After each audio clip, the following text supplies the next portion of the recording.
Hey everyone, this is Kendall from the Recording Lounge podcast, and I've got another video today about compression, saturation, analog gear, and something that I like to call the transient life cycle. So this is the idea that over time, through enough stages of gear, whether it's preamps, compressors, analog consoles, tape machines, bus processing, master bus, our transients are shaped and reshaped time and time again.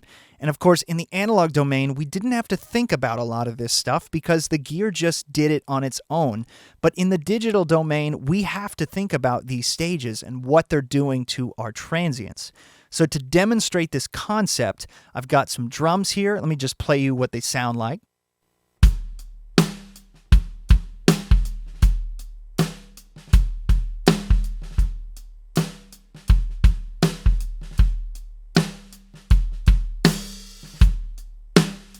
So they sound great, but we have a couple of problems. Number one, our snare track was not played super consistently. And obviously the best way to handle this is to have the drummer play it more consistently, okay? It's always better to get it right at the source, but this is what we have to work with. So we'd like to try to even that out.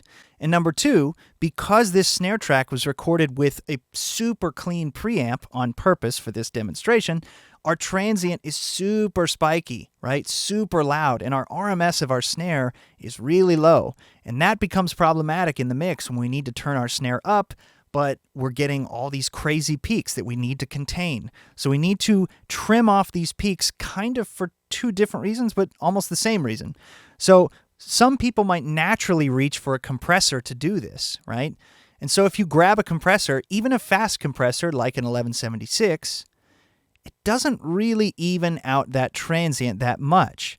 And that's something that a lot of people don't realize, that even with a fast compressor like this, it kind of makes the problem worse in a way, because now we have an even punchier transient, because compressors will add punch to things.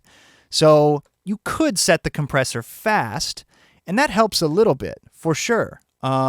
It evens it out a bit more, but we still have these really sharp peaks. We have a couple problems when we're compressing something really fast. Number one, the sound can get a little bit pinched and choked sounding. That's not really what we want on our snare drum. But the other problem is that it's not compressing consistently. Okay, some hits might be compressing 1 dB, others might be compressing 10, and others might be compressing none at all. So we don't have a consistent snare drum sound, because our compression is changing the sound and it's not compressing the same every time.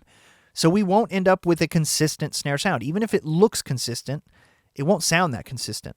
This is where saturation comes in handy. If we add saturation to our sound to simulate running through a nice analog preamp that we've driven a little bit, maybe an analog console, maybe a tape machine, we can get something more like this. You can see this is much more even, right? But we have a problem. If you zoom in, you can tell pretty quickly our waveforms are now a bit clipped, right? They don't look like the characteristic snare transient that we're used to seeing, right? This is our classic snare shape. If you've been doing audio for a while, you're very familiar with this shape, right? It's what a snare looks like. But when we add our saturation, we've clipped off that transient. So we lose some punch, but we gain some evenness. So how do we get back that punch? This is where compressors come in handy. Because we've evened out our sound by running through some saturation, we can now go back through and add some slow attack compression to reshape our transient. Okay, this is the transient life cycle concept, that we've saturated and then we use the compressor to reshape that transient. Now, one nice thing about this approach is that because our saturation has evened out our snare drum, we now are getting a more consistent level into the compressor. So it's not compressing, 1 dB, then 10 dB, then 15 dB, and then 0 dB, right?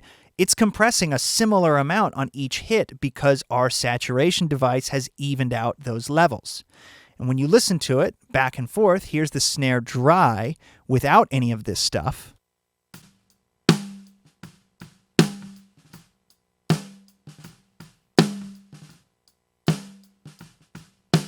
If we were to just add compression, slow compression, we would get this. Like I said, it almost makes our transient worse. It makes it more exaggerated, and that's not what we want. So if we go through saturation first,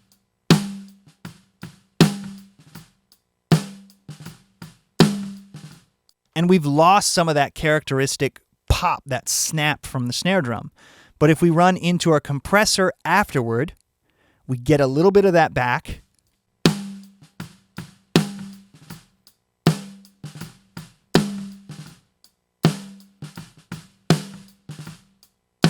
And we solve our two problems. We've added back that little punch at the beginning that we like to make it sound like a natural snare drum sound would.